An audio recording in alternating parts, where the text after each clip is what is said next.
fuck me. Yeah.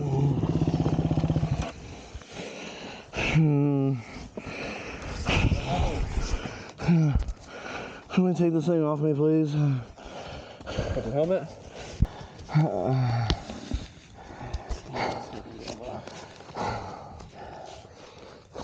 Got it.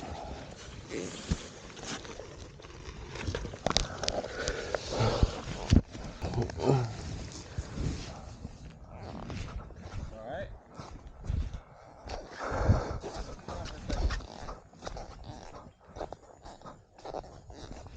I hit my head really hard. I feel like I'm in a fucking dream right now, bro.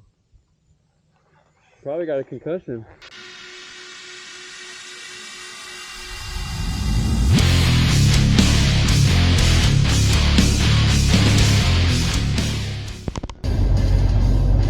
What's up, guys? Welcome back to the channel. This is Diablo's Deliveries.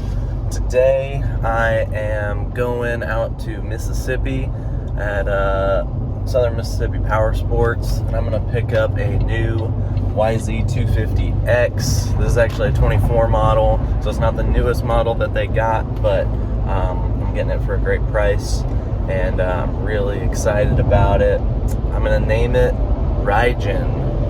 Raijin is the god of thunder in Japanese mythology. It's a Japanese bike, so I thought it was just a pretty cool name. So this is going to be Raijin, and I'm super stoked. So this is the first startup outside my house. It is a kickstart, which is something I got to get used to, but with time I think it'll be no big deal at all. Most of the time it starts with just one kick, unless I've dropped it a couple times and I think it like floods the carb and it makes it a little more difficult, takes a few more kicks. Other than that, it's a really sweet bike. It performed well during the break-in. This is video of the break-in here. We're gonna get to that crash here in a moment. Like you saw, I did get a concussion from it. Luckily nothing else was too injured other than some bumps and bruises, but again, I'm going to break all that down for you here in a second. I just want to talk about this break-in and the performance that I noticed from the bike just on the initial ride. First thing was the amount of power. I mean, it is way more powerful. It has much more pep than I am used to at all. It's definitely something I'm going to have to get used to with the throttle, but I love it. Top end speed is not as much as like Destin's KTM 350 EXC. I think obviously this is just a 5-speed, but I do have a lot more acceleration. I've got a lot more power in the short term. Just not that top end speed. And then of course the suspension is just an amazing upgrade. It's one of the best in class suspensions that you can get stock, and I can feel it immediately. It is a great setup. I've got it just set to the factory settings to start out. I'm sure I'm going to start feeling it out more and dialing in those clickers, but I'm very happy with the way it's been performing. Now, I do compare that to my current experience, which is with a CRF 300L, which notoriously has terrible suspension. It bottoms out all day long, basically.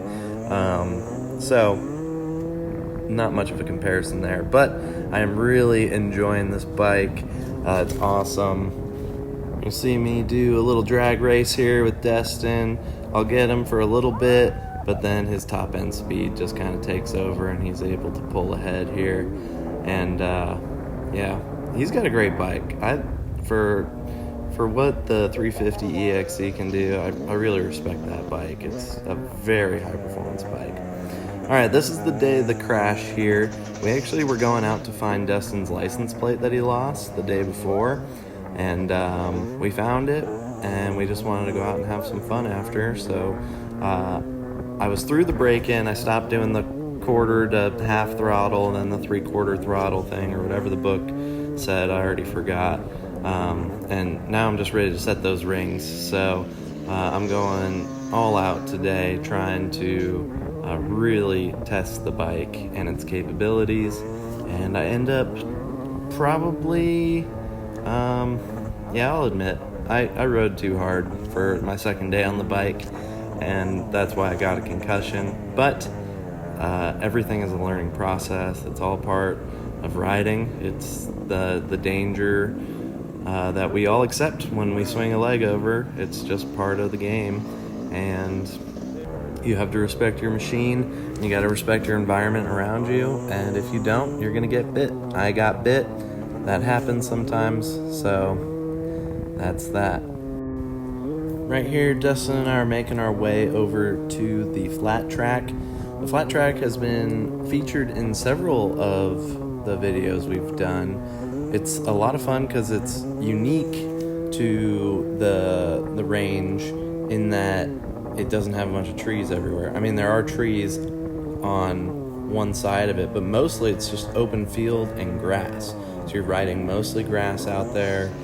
Super cool to kind of test yourself on the flat track. If you've ever seen videos of people doing flat track racing, that's how I envision myself. I know I'm not that good, but that's exactly it. There's no berms out there. There's no real ruts or anything like that. So you're just kind of like sliding over grass. And so here it is.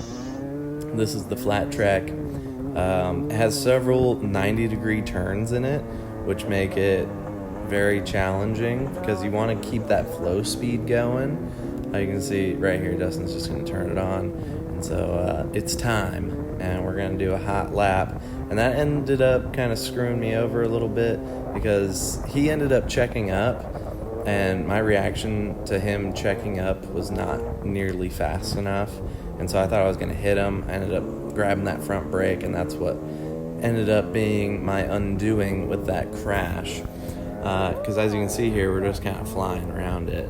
It's so easy to get fast on this track because it is so wide open. It's awesome. It's probably one of my favorite riding spots, even though I had that accident there now. I still love it. You can see here, Dustin's kind of leading. He got a new tire on there, so he's spraying me with his roost, which is always fun. It's so interesting how riding can go so well, and I was feeling so good on the bike, and I was so happy with it, and I'm like, man, this is the best decision ever. I'm so glad I bought this thing. And here in like, I don't know, 15, 20 seconds, I'm going to have a crash that, puts me in the hospital. So I definitely wasn't being careful enough. Right here, I'm like expecting for us to really lay it out in this turn, and he just checks up, and I was going to hit him. Maybe if I'd looked further into the turn, where I was going, I got kind of target fixated, that wouldn't have happened. But I mean, it's so hard to dissect something that happens in like a 2-second period, Thank goodness Dustin was there, though. He was there to help me and, take care of me, make sure that I was feeling all right before we got back on the bikes, and we ended up riding out of there. Yeah, this one was eye-opening to me because I do a lot of solo riding, and I do ride hard when I'm solo, which I now realize is very stupid because if I knock myself out or break my neck or something like that, I don't have anybody to help me. I'm very grateful that Destin was there to help me out, get me water and urge me to rest before we ended up leaving. Even offered to, go get me a car to pick me up because we were in the middle of nowhere. But luckily, I felt okay to ride home at a slow pace, and we made it to the hospital and everything like that. Got home, changed, went to the hospital, no big deal. Lived to ride another day, but definitely a huge learning experience. One, with that front brake being so sensitive, and two, riding beyond your limits, and I'll even say 3, riding without a partner out there. I was so lucky to have Destin, so thanks, bud. Appreciate you. You guys tune in for the next video. This is Diablo's Deliveries. I hope you guys enjoy watching. Peace.